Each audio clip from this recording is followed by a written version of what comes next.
মেহেদী হাসান মিরাজকে নিয়ে অনেক কথাই হচ্ছে। ক্যাপ্টেন্সি অনেকের পছন্দ হচ্ছে না, কথা শোনা যাচ্ছে দলে তার পরিবেশ তার জন্য ভালো থাকছে না। অনেকেই তাকে মানতে পারছে না, তার যে অর্ডার সেটা অনেকেই শুনছে না।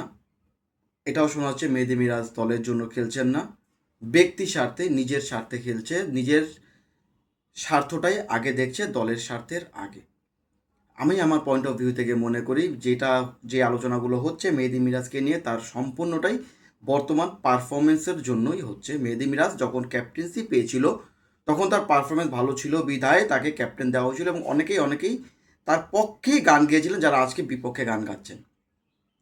মেহেদী মিরাজের পারফরমেন্স ভালো যাচ্ছে না বিধায় এই কথাগুলো হচ্ছে। তা আমি বিশ্বাস করি মেহেদী মিরাজ পারফরমেন্স ফিরবে, তখন এই কথাগুলো আর হবে না।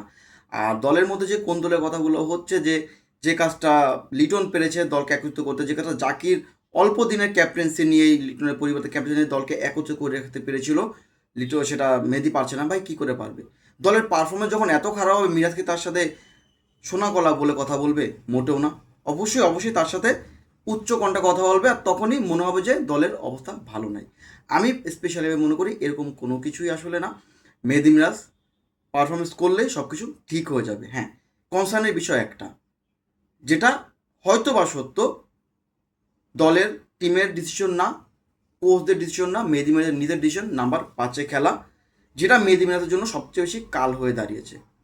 মেহেদী মিরাজের আমার ব্যক্তিগতভাবে সাজেশন থাকবে 7-8-6 নেমে আসা, ওই পজিশনে তাকে ছেড়ে দাও। কারণ দলের জন্য মেহেদী মিরাজের 80 বলে 50-এর চাইতে 10 বলে 25, 5 বলে 10 অনেক অনেক বেশি এফেক্টিভ হয় বলে আমি মনে করি। এবং তখন ফিনিশার হিসাবে, দলের মান রক্ষা হিসাবে মেহেদী মিরাজকে নিয়ে আবারও ওই 50 রান নিয়ে যেমন সমালোচনা হচ্ছে, 20-25 রান নিয়ে মিরাজের প্রশংসা করা হয় বলে আমি বিশ্বাস করি।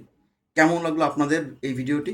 অবশ্যই কমেন্টস করে জানাবেন। আপনাদের ব্যক্তিগত মতামত অবশ্যই জানতে ভুলবেন না। আসসালামু আলাইকুম।